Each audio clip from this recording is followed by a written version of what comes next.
Hello, I'm here today with Charlotte Faktor discussing how Fraser Jones has found 2026. Charlotte, how have things been? Well, across the professional services space, in our London teams anyway, we've had a really good start to the year in 2026 so far, I'd say.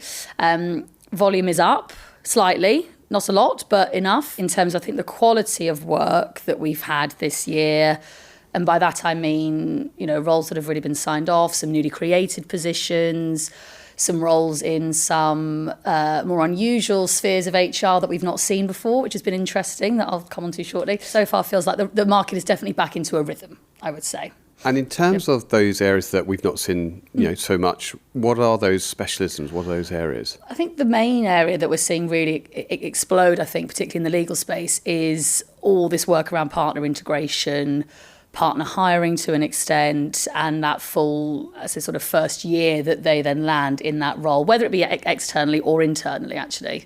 I mean, partner hiring, I think last year was up around 20%, I think, across the London market, and that trend seems to be continuing. So firstly, we're seeing more partner recruiters, particularly on an interim basis in some cases. So it suggests to me that there's still a bit of nervousness, but that generally the feeling is that this trend is going to continue. And then some of these newly created positions which involve the partner integration piece, as I was saying. So that ultimately is every life cycle touch point of that journey of a partner when they first land into the business or land into the firm. Interestingly, those can come from a variety of different backgrounds, I think, because, it's not that there are cookie cutter roles existing in other firms, or at least lots of them. So when these roles do come about, I find that either people have come from a broader business partner type of background, but had a lot of partner exposure. Obviously, you need to have had exposure to partners at this level. Yes. But whether that's through more of the talent route or possibly around just doing the onboarding piece, and then this then starts to expand that role.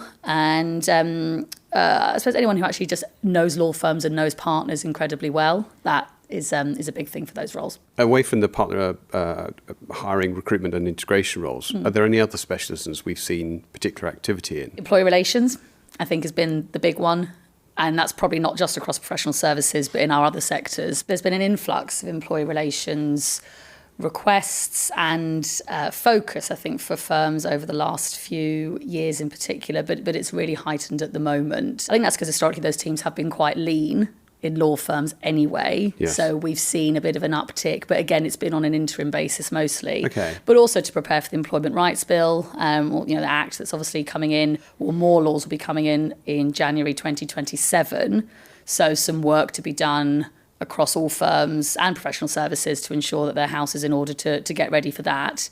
And I think just the continuation of change or ER change work that is going on, restructuring, reorgs, pieces of nearshoring, offshoring, it all requires someone to come in to lead those projects with an ER lens. So we have seen more demand for those sorts of skill sets. And is that in certain types of firm business, small, medium, large? The global, larger business, larger firms that are starting to move people more globally in general, and making better use of lower cost locations and doing more nearshoring, offshoring. So it's not new trends, but it still seems to be quite high on the agenda. How have you seen the global professional services market so far this year? Probably the most activity has been within the US. Our Singapore and Hong Kong offices have also had a really good, strong first half to the year, actually. So, and those markets have been driven around sort of a lot of consultancy, advisory, legal work. Particularly looking at the US, probably the busiest market this year has been New York.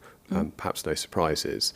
But we've undertaken a number of instructions in places like Los Angeles, Austin, and some work in Chicago.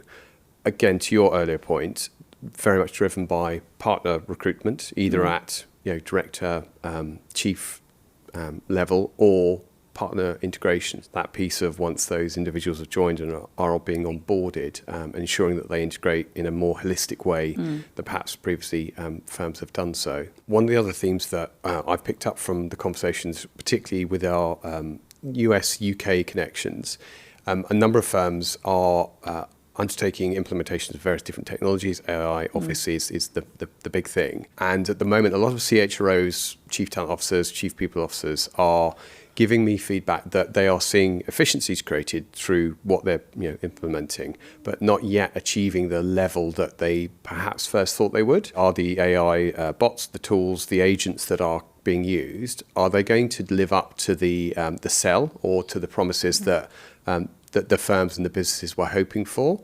And you can see there's a bit of a pinch point at the moment around those tools haven't yet necessarily delivered at the level that they were expecting.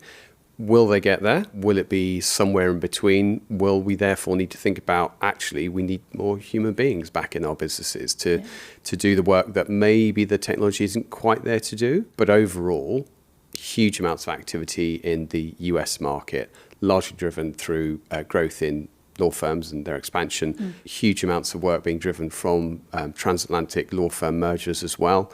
Lots of demand for on HR professionals around integration, organizational design, change and transformation. A very busy time for any sort of senior HR professional, and change always being centre of that. And I think on the AI piece, and what we've started to see a bit more in London is within that talent sphere, looking at learning professionals who can then also apply that to AI. I suppose how the rollout of that has been so far, where there needs to be further enhancement, who's championing these technologies and are the right people championing these technologies to ensure they're being utilised properly. May evolve a bit more this year, I think, as firms realise that they've bought some quite good tech.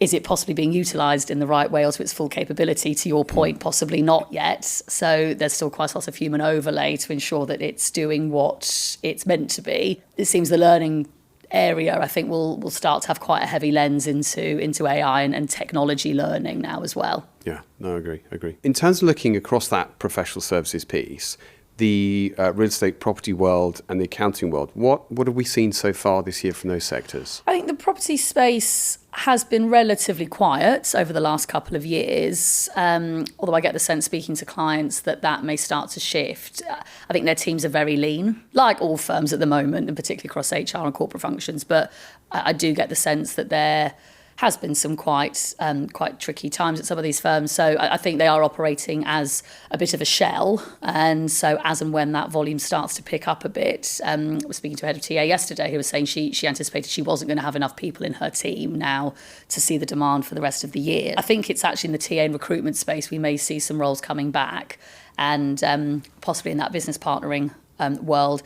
I think there's been a bit of a temptation to manage when there have been gaps due to costs and efficiencies, but I do think that will start to shift. And across accounting, it's been an interesting time with a bit of M&A activity and some PE backing. I think that's obviously gone on a lot in the last 2 or 3 years, but will continue. It feels like some of these firms are in a bit of a state of flux at the moment, and will start to settle more, I think, again, over the next 6 to 12 months. Again, we have had pockets where we've been quite busy with some of these firms. The consulting space, I think, is the one that has come back online in quite a big way in the last 6 months to 12 months, I'd say. And we're doing some work again with some of the bigger firms. Again, it's some newly created positions, which has been exciting. And that seems to be where we're seeing a bit more work now coming through, which has been good.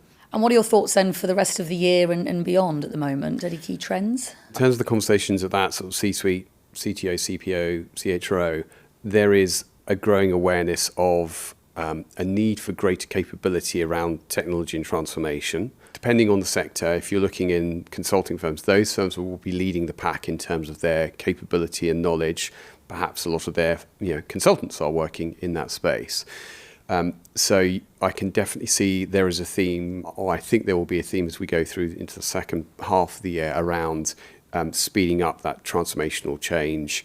Again, part of this is sort of either led or hindered by the individuals, within the businesses, within the firms, and how comfortable, happy they are embracing the new technologies.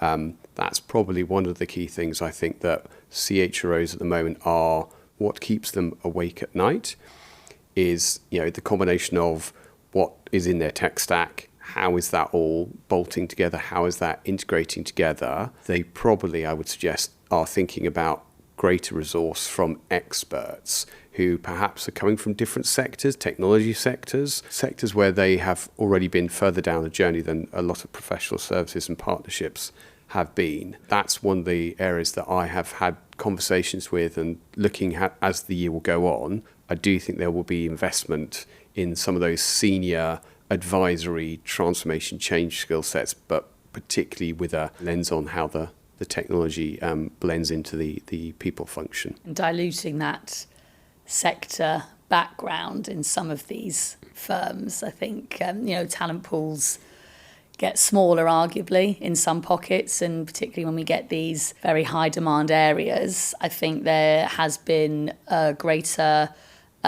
openness, let's say, to looking at those who are coming from outside of sector, possibly more than we've seen before. I think there's great examples where it's been tried and tested and worked really well. So, it only takes a couple of those to really have an impact. And then I think that can start to cascade down across wider firms and across competitors as well. So let's see. Yes, I think you're absolutely right. It will be somewhat of a snowball effect.